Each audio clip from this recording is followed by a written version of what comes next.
Hi all.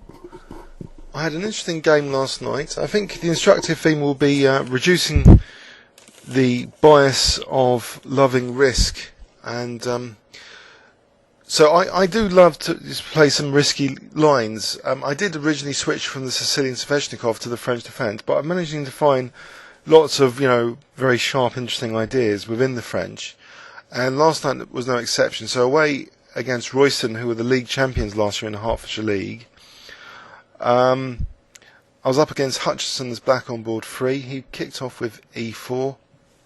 I played the French defence, and I played in particular after knight d2 the Moravec system, which I played a few times in blitz.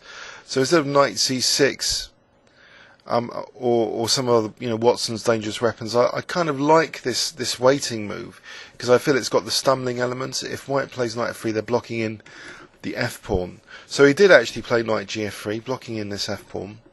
And you might think this is not a big deal, but I'm uncomfortable playing against this system often.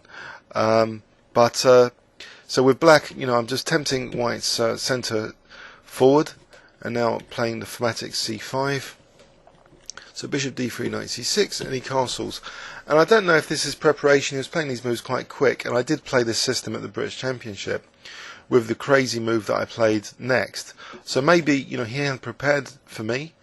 It's a worrying thought, but some of his moves, they're very dynamic, very positional sacrifice styles, like I'm playing myself after this move g5, which is quite a committal move.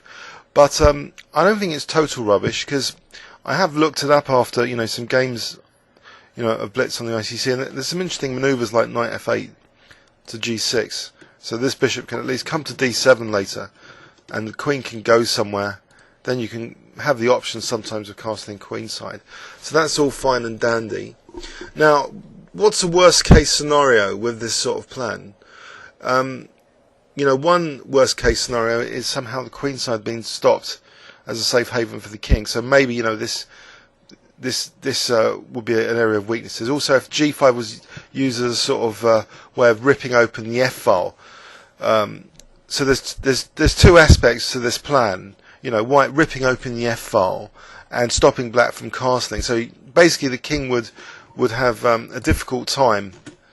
And both those scenarios seem to happen in this game, as we'll see. So d takes c5. So it's following like this game against Peter Sore, I think, had the same position.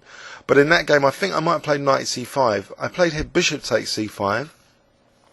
I thought this was okay to retreat the bishop back. Now bishop b5. So I play this knight f8.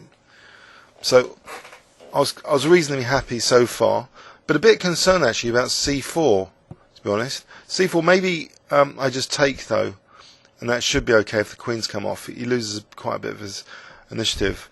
Or knight g6 Ribka's given as okay, knight g6. So anyway, aside from c4 there, I played,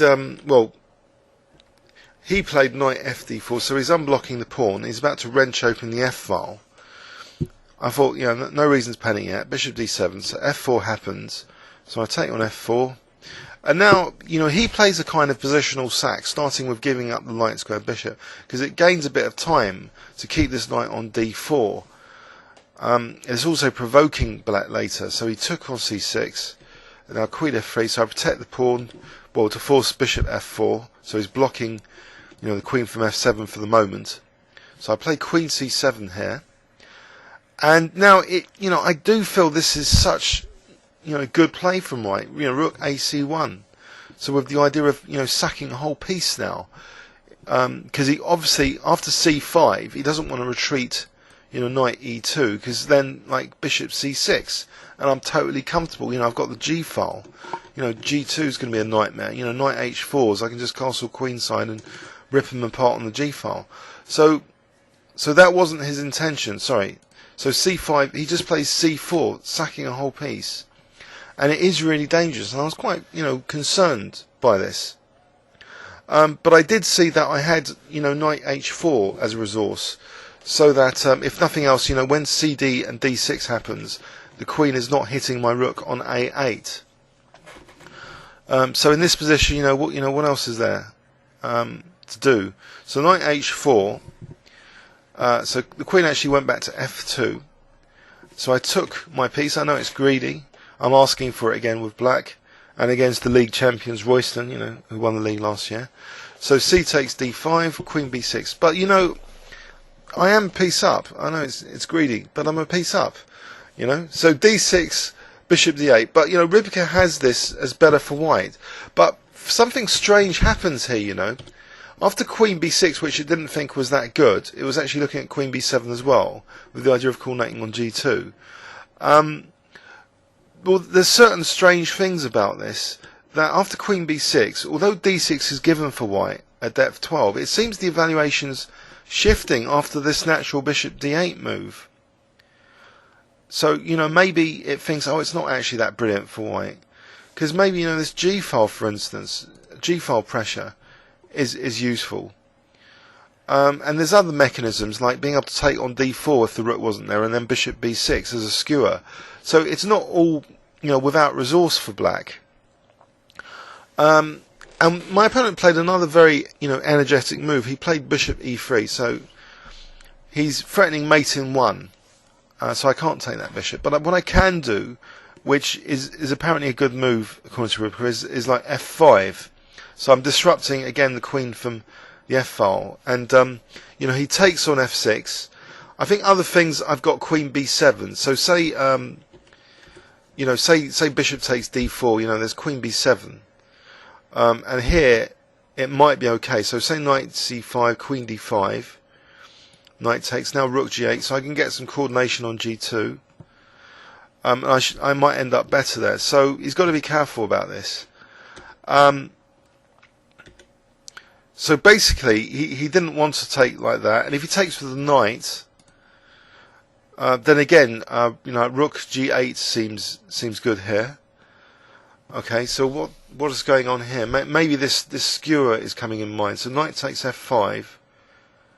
Aha, e takes. So say bishop takes. So the skewer. So say rook c5. Oh, there's rook takes g2 anyway. So, like, picking up the rook in any case. So queen takes and then bishop takes c5 check. So black will be fine.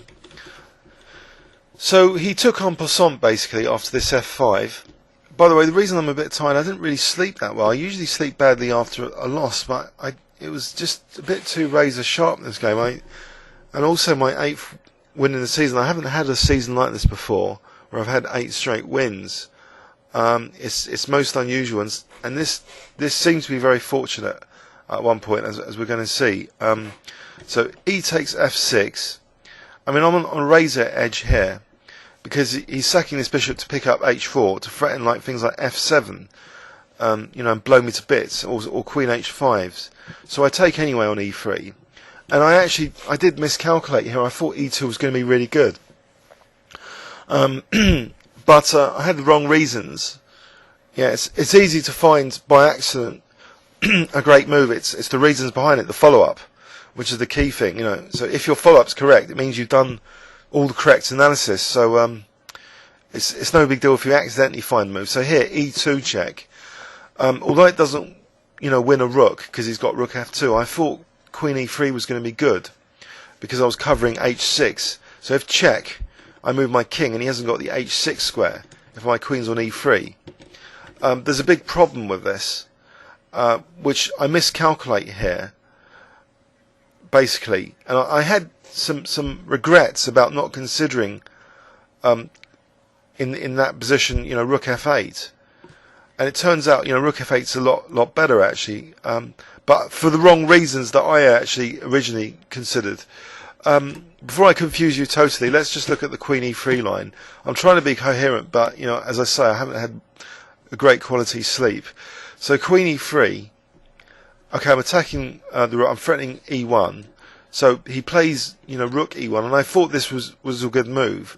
And I checked the variation like 2 or 3 times to think, can I do this with rook c1 check, this exchange sack? Now here he plays g3, but he could have actually just taken on e2 with a massive advantage, because check. And this is what I calculated in my mind's eye, that I thought this was the end of white, this bishop b6 check here.